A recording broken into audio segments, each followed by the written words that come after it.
Call the clerk, sorry. First reading, a bill for an act to amend the law relating to taxation and for related purposes. Treasurer. Thank you, Mr Speaker. I move that this bill be now read a second time. Today we are proud to introduce the Treasury Laws Amendment More Cost of Living Relief Bill 2025. This bill delivers more relief in the tax system to Australians, more tax relief for every single Australian taxpayer, all 14 million Australian taxpayers in all parts of the country, not some. From tradies to nurses, aged care workers to teachers and sparkies to hairdressers, this legislation gives a tax cut top-up to every taxpayer right up and down the income scale. Now, Mr Speaker, these additional tax cuts are responsible, they are modest in isolation, but they will make a difference in combination with the tax cuts which are rolling out already and all of the cost of living relief that we are proud to fund in last night's budget.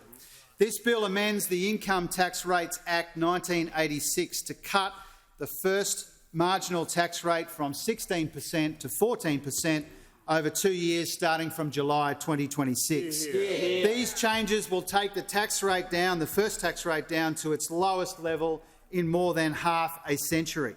And they will mean the average earner will have an extra $536 in their pocket each year when they are fully implemented. Combined with our first round of tax cuts, this rises to $2,190, and the average total tax cut will be $2,548, or about $50 a week. Now, these tax cuts are the biggest part of a substantial and responsible cost of living package in last night's budget. We know that the cost of living is front of mind for many Australians, and it was absolutely front and centre in the economic plan that we set out last night. A plan that includes tax cuts and energy bill relief for households, cheaper medicines and early childhood education, student debt relief and free TAFE, plus strengthening Medicare and higher wages. Mr Speaker, the tax cuts we are rolling out and topping up are cost of living relief with an economic dividend.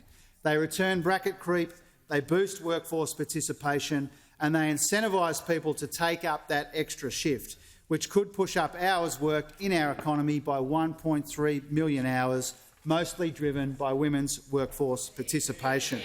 Now, this all means that they will strengthen household budgets at the same time as they strengthen our national economy.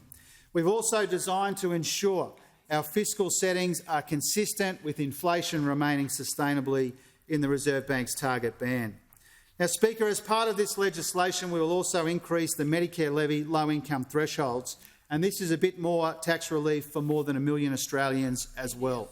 We'll amend the Medicare Levy Act 1986 and the New Tax System Medicare Levy Surcharge Fringe Benefits Act 1999 to increase the thresholds for singles, families, seniors and pensioners. The thresholds will rise by 4.7% so that more than 1 million Australians on lower incomes will continue to be exempt from paying the Medicare levy or pay a reduced levy rate. Now, Mr Speaker, at the very core of the economic plan that we laid out in last night's budget is a very simple objective. Our government is all about ensuring more Australians earn more and keep more of what they earn. And the results of our plan are clear and they are compelling.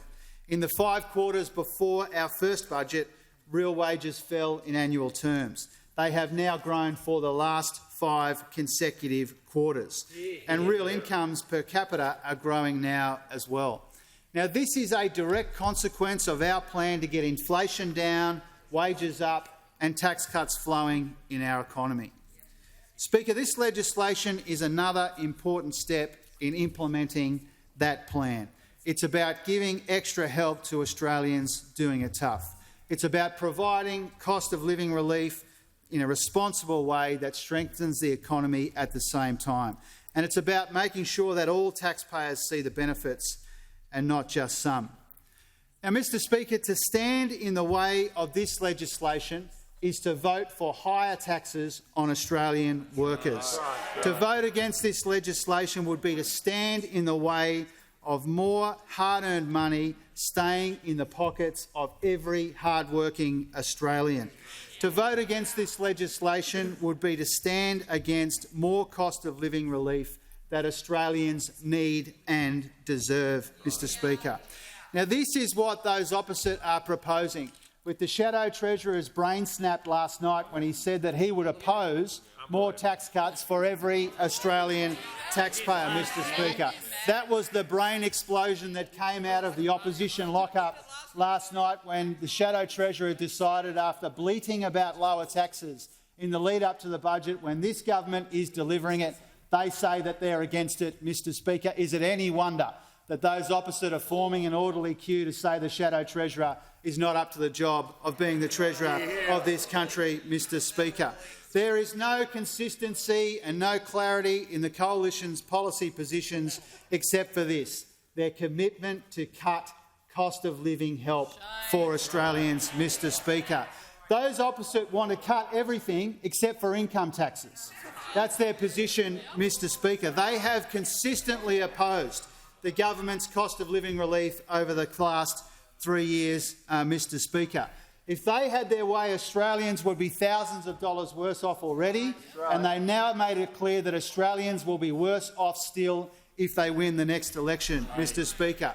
They opposed our cuts to student debt. They opposed cheaper early childhood education and cheaper medicines.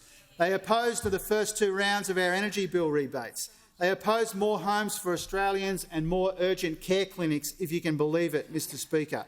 And now they opposed the tax relief that started rolling out halfway through this year, and now they oppose these tax cut top-ups as well, Mr Speaker. They are saying no 3 times in 3 years to 3 tax cuts, Mr Speaker.